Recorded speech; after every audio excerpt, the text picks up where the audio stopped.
Perekonomian solid, pemerintah siapkan program unggulan 2026.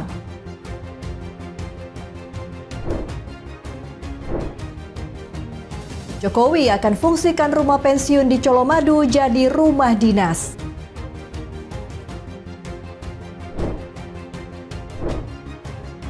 Pabrikan mobil klasik di Bali banjir order dari kolektor.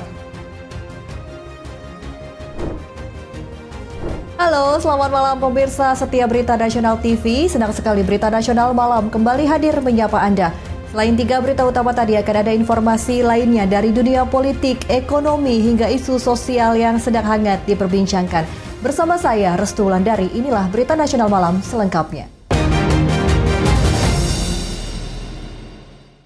Kita langsung saja ke berita pertama. Pemirsa, pemerintah memastikan kondisi perekonomian nasional tetap kuat di tengah gelombang ketidakpastian global. Sejumlah indikator menunjukkan tren positif yang menegaskan fondasi ekonomi Indonesia masih terjaga. Itu teman-teman media cetak, media elektronik. Pemerintah memastikan kondisi perekonomian nasional tetap solid di tengah dinamika global. Sejumlah indikator utama menunjukkan tren positif dan menjadi bukti bahwa daya tahan ekonomi Indonesia masih kuat. Menteri Koordinator Perekonomian Erlangga Hartarto mengungkapkan berbagai indikator ekonomi menunjukkan kinerja yang baik, antara lain indeks konsumen yang masih berada di atas angka 100, pertumbuhan retail mencapai 5,8%, dan Purchasing Managers Index atau PMI berada di level 50,4. Erlangga menjelaskan tren positif juga terlihat pada sektor investasi dan konsumsi masyarakat. Realisasi investasi nasional telah mencapai 1.434,3 triliun rupiah. Sementara itu, Mandiri Spending Index meningkat hingga 297 menjelang akhir tahun. Dalam rapat terbatas bersama Presiden Prabowo Subianto, pemerintah juga membahas berbagai program unggulan lintas sektor yang akan diterapkan pada tahun 2026. Erlangga menegaskan regulasi pendukung telah disiapkan termasuk insentif perpajakan bagi UMKM, pariwisata, dan sektor padat karya. Pemerintah berkomitmen memastikan seluruh program memberikan dampak nyata bagi masyarakat dan perekonomian nasional. Terkait dengan beberapa program-program unggulan yang sudah dijadikan target, jadi kami juga sampaikan terkait dengan program-program yang dilanjutkan di tahun 2026. Ajeng Tiara, Galuh Anggara, Berita Nasional TV. Ya, dari Parlemen pemirsa, Ketua Komisi 8 DPR RI Marwan Dasopang menyebut masa tinggal jemaah haji di Arab Saudi yang mencapai 41 hari terlalu lama. Ia mengatakan pihaknya telah meminta kepada pemerintah Indonesia agar waktu haji jemaah dipersingkat menjadi 30 hari.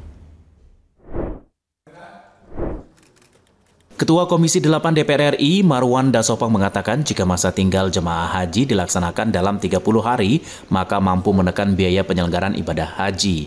Ia juga berharap Wakil Menteri Haji dan Umroh Daniel Azhar Simanjuntak bisa menegosiasi agar masa tinggal jemaah haji dipersingkat. Saat ini biaya penyelenggaraan ibadah haji 2026 turun 2,8 juta rupiah, usai Komisi 8 DPR RI dan pemerintah menyepakati biaya ibadah haji dan biaya perjalanan ibadah haji di Kompleks Parlemen Senayan pada Rabu sore. Kecuali nanti setelah ini kita bergerak, mungkinkah dilakukan 30 hari? Kalau sekarang rata-rata 41 hari. Kalau mungkin 30 hari, mungkin saja akan signifikan penurunan. Natasa Alko, Anggada Agung, Berita Nasional TV. Beralih ke informasi lain, pemirsa, Badan Gizi Nasional menggelar sosialisasi kebijakan dan tata kelola program makan bergizi gratis. Kegiatan yang diselenggarakan di Kota Bogor ini sebagai upaya memperkuat pemenuhan gizi bagi peserta didik di Jawa Barat. Kegiatan ini juga menjadi langkah awal dalam memastikan pelaksanaan program berjalan efektif, transparan, serta tepat sasaran. Badan Gizi Nasional menekankan pentingnya sinkronisasi kebijakan petunjuk teknis dan standar operasional prosedur program makan bergizi gratis dalam kegiatan sosialisasi kebijakan dan tata kelola program MBG di Hotel Green Forest Bogor di Kota Bogor, Jawa Barat, agar pelaksanaannya di daerah berjalan sesuai pedoman nasional. Menurut tenaga ahli Kedeputian Sistem dan Tata Kelola BKN, Nikendarti Gandini dalam kegiatan sosialisasi kebijakan dan tata kelola program MBG pada Rabu 29 Oktober mengatakan tujuan utamanya adalah untuk menyegarkan kembali pedoman, juknis, dan SOP yang pernah dibuat sejak awal program, sekaligus memberikan pemahaman terhadap pembaharuan, kebijakan, dan sistem tata kelola terkini. Sosialisasi dilakukan secara intensif di seluruh provinsi termasuk di Jawa Barat dengan melibatkan mitra yayasan, kepala satuan pelaksana program gizi, ahli gizi, dan akuntan. Nikendarti menegaskan seluruh pelaksana program harus memahami kebijakan terbaru agar di lapangan dapat berjalan sinergis, transparan, dan akuntabel. BKN juga menggandeng sejumlah instansi terkait seperti Kantor Pelayanan Perbendaharaan Negara yang membahas laporan keuangan, Badan Pengawas Obat dan Makanan yang menjelaskan keamanan pangan, serta Dinas Kesehatan yang menyoroti sertifikasi sarana penyelenggara makanan sehat. Ini adalah kegiatan sosialisasi tentang kebijakan dan tata kelola ya program MBG di wilayah Provinsi Jawa Barat. Jadi kita dari Kedeputian Sistem dan Tata Kelola Badan Gizi Nasional menyelenggarakan acara ini secara intensif di seluruh provinsi ya. Nikendarti mengatakan revisi juknis dan SOP tahun 2025 diharapkan dapat memperkuat efisiensi, akuntabilitas, serta keseragaman tata kelola di daerah, sehingga penyaluran bantuan makan bergizi gratis bisa tepat sasaran. Ia meminta seluruh mitra dan pelaksana di daerah dapat memiliki pemahaman yang sama agar kebijakan baru ini dapat dijalankan dengan baik dan memberikan manfaat nyata bagi anak penerima program. Theo Fandi, Berita Nasional TV. Ormas Projo menyatakan bahwa Kongres 3 Projo akan menjadi momentum untuk konsolidasi organisasi dan program dalam mendukung pemerintahan Prabowo Gibran. Budi Ari menegaskan Projo memastikan bahwa pemerintahan Prabowo Gibran terus berpihak pada rakyat, sesuai tema Kongres 3 Projo yakni selalu setia di garis rakyat. Perhelatan Kongres 3 Projo akan digelar di Puri Agung, Hotel Grand Sahid Jaya, Jakarta pada 1 hingga 2 November 2025. Kongres adalah forum tertinggi organisasi Ormas Projo yang diagendakan setiap 5 tahun sekali. Karena kita yang merancang, kita yang mendukung sejak awal, lewat tadi yang dijelaskan Pak Sekjen, mekanisme kita kan musrah yang hampir 1 tahun itu. Jadi maksud pemerintah yang kita dukung dan kita tinggi, nggak betul. Adapun Kongres direncanakan dibuka pada Sabtu, 1 November 2025 oleh Presiden ke-7 dan Ketua Dewan Pembina Projo, Joko Widodo. Presiden Prabowo Subianto dan Wapres Gibran Raka Buming Raka juga dijadwalkan akan hadir. Tim Liputan, Berita Nasional TV.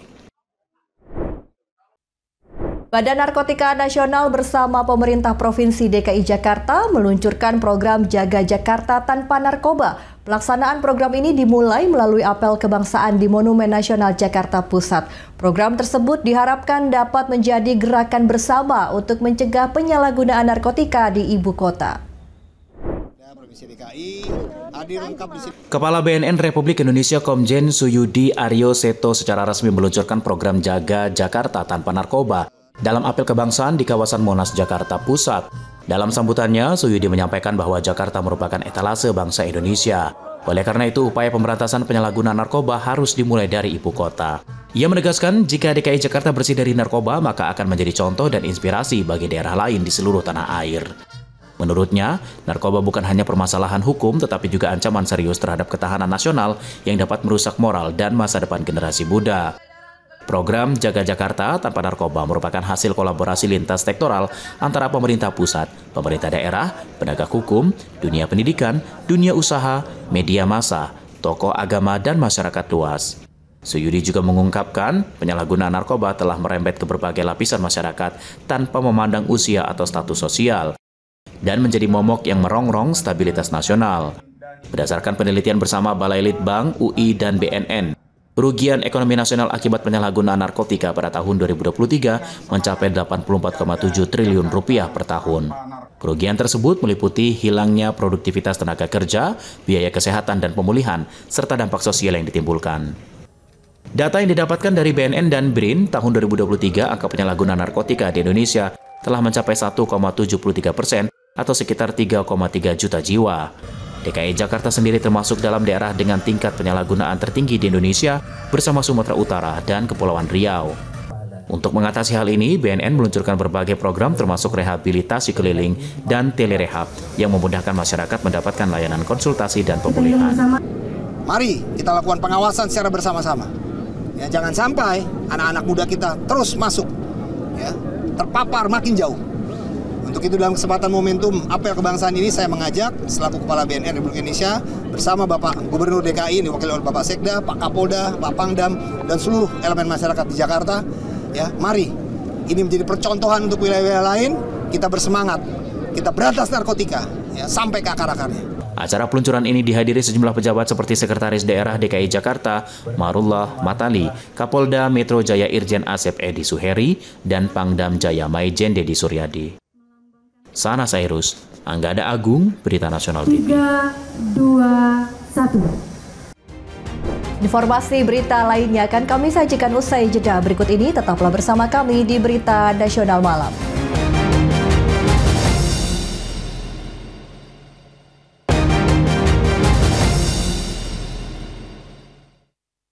Anda kembali bersama kami di Berita Nasional Malam. Pemirsa, rumah pensiun Presiden ke-7 Republik Indonesia Joko Widodo sudah hampir jadi yang terletak di Kecamatan Colomadu, Karanganyar, Jawa Tengah. Rumah tersebut dibangun di lahan seluas 12.000 meter persegi ini, mulai dibangun di akhir masa jabatan Jokowi sebagai Presiden. Jokowi memastikan bahwa dirinya tidak akan menempati rumah pensiun yang disiapkan negara tersebut.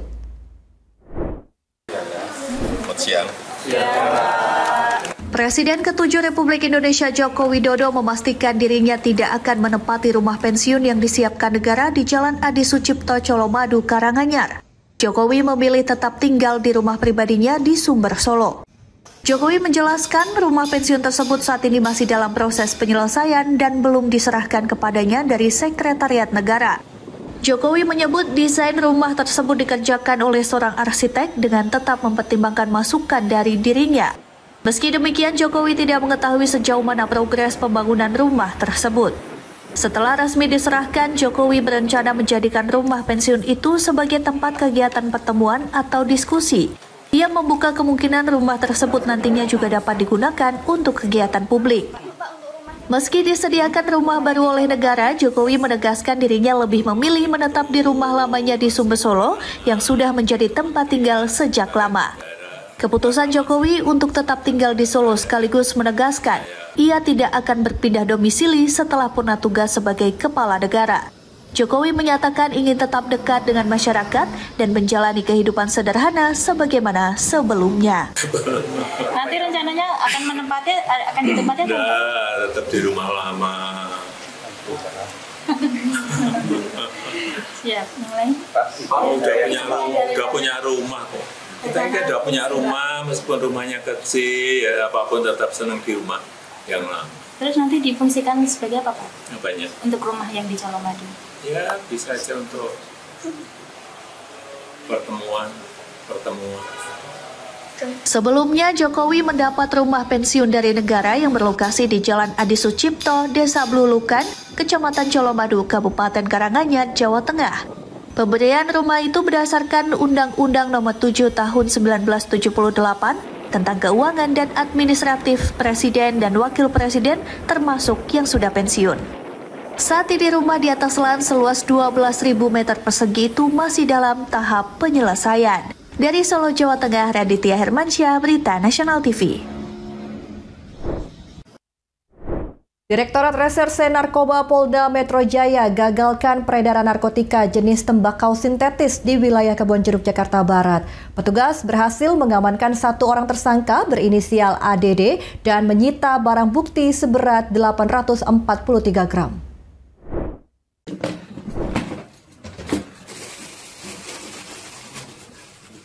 Inilah detik-detik penangkapan seorang pengedar di sebuah kosan di kawasan Kebonjeruk, Jakarta Barat. Saat penangkapan, pelaku diminta untuk menunjukkan barang bukti narkoba di sebuah ruangan kosan tersebut. Pelaku akhirnya membuka box yang di dalamnya terdapat narkoba jenis tembakau sintetis siap edar. Menurut Ibtu Ahmad Huda, PLT Kadit 2 Subdit 1 Ditres Narkoba Polda Metro Jaya, pelaku mendapatkan barang haram tersebut melalui pembelian online dan siap diedarkan melalui media sosial. Inisial ADD di wilayah Kebonjeruk, Jakarta Barat, dengan mengamankan barang bukti narkoba jenis tembakau sintetis seberat 843 gram.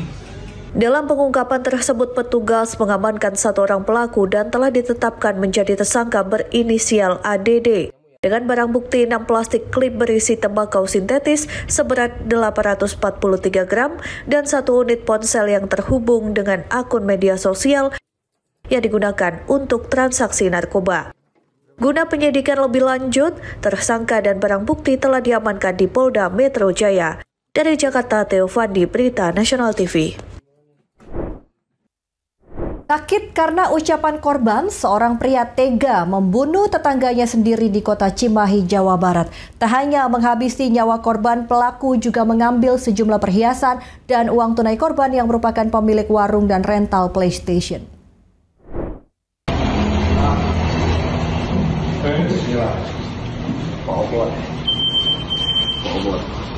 Sejumlah anggota dari Resmob Satreskrim Polres Cimahi mendatangi sebuah kamar hotel untuk melakukan penangkapan terhadap seorang pria yang telah melakukan tindak pidana pencurian dengan kekerasan. Sesaat pelaku membuka kamar pintu, petugas langsung menyergap pelaku bernama Wawan. Sempat akan melarikan diri, petugas menembakkan timah panas ke kaki pelaku hingga akhirnya tak berkutik. Pelaku Wawan sempat menjadi buronan polisi selama beberapa hari terakhir ini lantaran telah membunuh tetangganya sendiri bernama Tati di Gang Anggrek, Kota Cimahi. Kapolres Cimahi AKBP Niko N. Adiputra mengatakan pelaku menghabisi nyawa korban gara-gara sakit hati akan ucapan korban saat membeli rokok setengah bungkus di warung korban. Setelah 2 kali merasa sakit hati oleh ucapan korban, pelaku menghabisi nyawa korban dengan menghantam kepala korban dengan palu yang ada di rumah korban dan mencekiknya selama 3 menit dan menghantamkan kepala korban ke tembok. Setelah memastikan korban meninggal dunia, pelaku masuk ke kamar untuk mematikan handphone korban dan juga mengambil sejumlah perhiasan dan uang tunai di saku pakaian korban. Perlu kami sampaikan motif daripada kejadian atau kasus pencurian dan kekerasan yang mengakibatkan korban meninggal dunia ini. Bahwa tersangka sempat sakit hati. Atas perbuatannya, pelaku dijerat dengan pasal 365 KUHP Pidana ayat 3 tentang pencurian dengan kekerasan sampai menyebabkan meninggal dunia dengan ancaman pidana penjara 15 tahun. Dari Cimahi, Jawa Barat, Tim Liputan Berita Nasional TV. Ya, diduga supir mengantuk, truk tangki besar buatan minyak mentah menabrak tembok pembatas jalan Cilincing Cakung, Jakarta Timur pada Rabu dini hari. Kuatnya benturan menyebabkan truk terguling, evakuasi truk dramatis, tumpahan minyak ke jalan langsung dibersihkan petugas damkar agar tidak licin yang berpotensi mencelakakan pengguna jalan.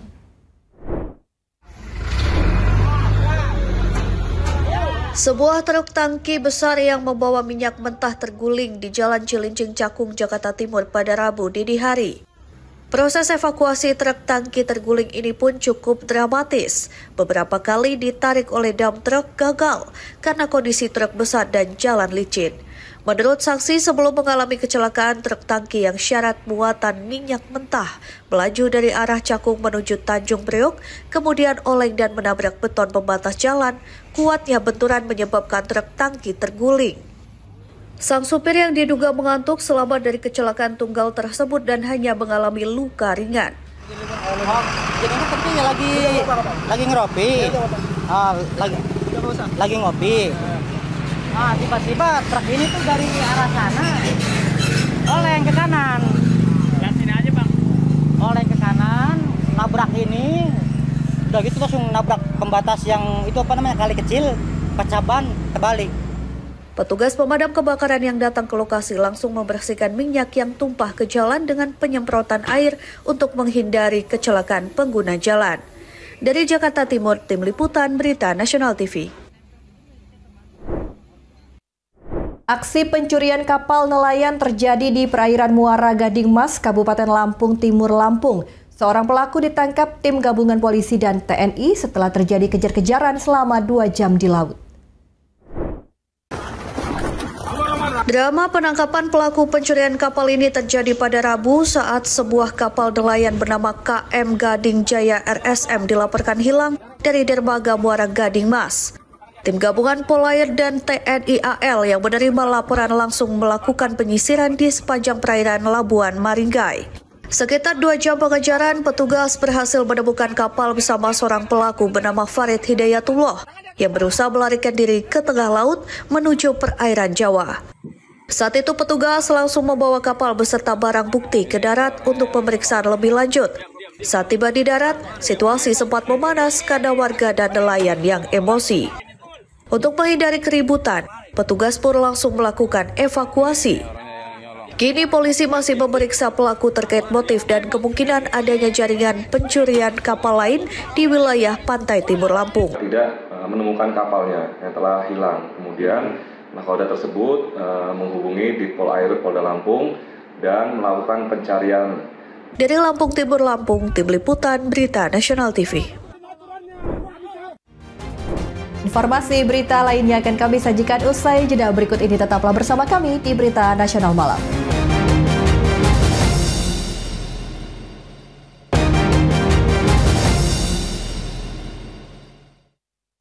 Terima kasih Anda masih bersama kami di Berita Nasional Malam. Pemirsa, Bali tak pernah kehabisan destinasi wisata yang menarik untuk dikunjungi. Tidak hanya bagi para turis yang ingin menikmati keindahan alam dan atraksi budaya, Bali ternyata diminati oleh para penghobi otomotif dunia. Salah satu yang paling menarik tentu saja pabrikan mobil klasik di kawasan Sukawati, Gianyar, Bali.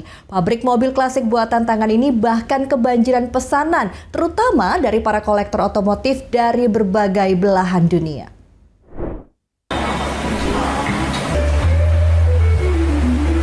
Di Bali Hiruk-Pikuk Pariwisata Bali di kawasan Sukawati, Gianyar, Bali, terdapat destinasi wisata unik yaitu wisata otomotif pabrik mobil klasik buatan tangan. Bukan sembarang mobil, di sini hanya memproduksi berbagai mobil balap klasik replika yang ramai diminati para kolektor otomotif dari berbagai belahan dunia. Berbeda dengan kebanyakan pabrik mobil pada umumnya, mobil yang diproduksi di sini tidak terjebak pada kuantitas, tetapi lebih mengutamakan kualitas. Saat ini, ada sekitar puluhan unit mobil balap klasik yang antri untuk diproduksi dengan peminat dari Timur Tengah, Amerika, dan sejumlah negara di Eropa. Keunikannya di sini adalah menerima pesanan replika mobil balap klasik berbagai merek ternama dunia seperti Porsche, Toyota, dan mobil klasik lainnya yang sudah tidak diproduksi lagi. Keunikan dan kualitas replika inilah yang menjadi daya tarik utama bagi para kolektor. Sejak 2021 hingga 2025, puluhan unit kendaraan klasik yang sudah tidak ada di pasaran internasional diproduksi kembali di tempat ini. Hal ini bukan soal kemewahan atau kecanggihan, tapi kemampuan anak bangsa dalam melahirkan mahakarya seni, khususnya di industri otomotif. Ada tapi mobil itu kan agak aneh juga gitu. Di hal kayak gitu, ini jadi kendala buat kita. Jadi masih baru lah. Kalau peminatnya dari mana aja? Banyak seluruh dunia. Orang-orang yang sudah banyak sekali dari seluruh dunia lah. Mulai UK, mulai Eropa, Timur Tengah, apalagi. Ya, itu rata-rata kolektor Pak ya? Enggak, cuma enggak kolektor juga. Mobil-mobil ini kan disukai oleh semua lapisan masyarakat, mulai anak kecil sampai orang tua, laki, perempuan suka semua. Karya kreatif anak bangsa ini juga mendapat perhatian Wakil Menteri Ekonomi Kreatif Iren Umar yang datang langsung untuk meninjau proses produksi mobil klasik buatan tangan di Sukawati, Gianyar, Bali. Kunjungan ini sekaligus bagian dari program Ekraf Han untuk mencari potensi kreatif di berbagai daerah. Di tempat ini bukan hanya sebatas pabrik mobil, tetapi juga bukti bahwa Bali memiliki potensi luar biasa di bidang industri kreatif, terutama dalam menciptakan karya seni otomotif klasik yang luar biasa. In the world yang sudah world class, at the same time sudah disiapkan juga penerusnya. Buat saya ini amazing sih. Dan bukan hanya mobil, di sana juga ada boot. Biasanya kan kalau klasik itu ada bootnya, kemudian ada boot dan ada pairingnya, pairing sistemnya kan, jadi twinning system. Tapi saya tadi ngintip di sana bukan hanya dua ini, Ada lagi yang lain, cuman kayaknya belum disebutin lagi dulu. But there are a lot that Indonesia can build. And bonus demografisnya kita benar, tapi saya cuma mau pesan ke anak-anak muda, have pride on the job that you do. Karena setiap details itulah yang bikin difference. Dari Gianyar Bali, Bagus Raditya, Berita Nasional TV. Aksi bejat dilakukan kakak kandung beserta istrinya di Malang, Jawa Timur. Keduanya tega memaksa adik perempuannya yang masih duduk di bangku SMA dengan narkoba suntik. Pelaku ditangkap polisi usai korban bercerita kepada ayahnya.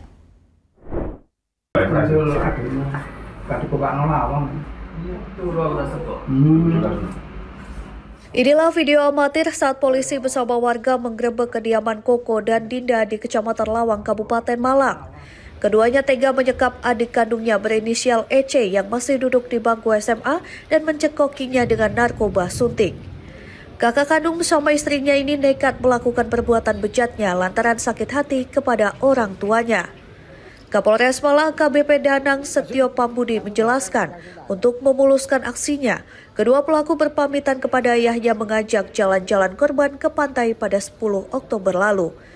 Namun bukannya dibawa jalan-jalan, korban justru dibawa ke rumah tersangka dan menyuntikkan narkoba cair yang telah disiapkan kepada korban. Saat tersangka lengah, korban kemudian menelpon sang ayah untuk menjemput dan menceritakan apa yang dialaminya. Sang ayah pun kemudian menjemput korban bersama petugas Polsek Lawang dan warga pada tanggal 11 Oktober 2025. Kakak dan adik ini tidak tinggal satu rumah. Jadi adiknya dipanggil oleh kakaknya, kemudian dipaksa menggunakan ambulan. Tersangka dijerat dengan Undang-Undang Perlindungan Anak dan Narkotika dengan ancaman hukuman 5 tahun penjara. Sementara korban saat ini masih menjalani pendampingan dan pemulihan lantaran mengalami trauma fisik dan psikis. Dari Malang, Jawa Timur, Tim Liputan Berita Nasional TV. Demikian Berita Nasional Malam telah menemani Anda. Saya Restulandari beserta kru yang bertugas pamit undur diri. Selamat malam dan selamat beristirahat. Sampai jumpa.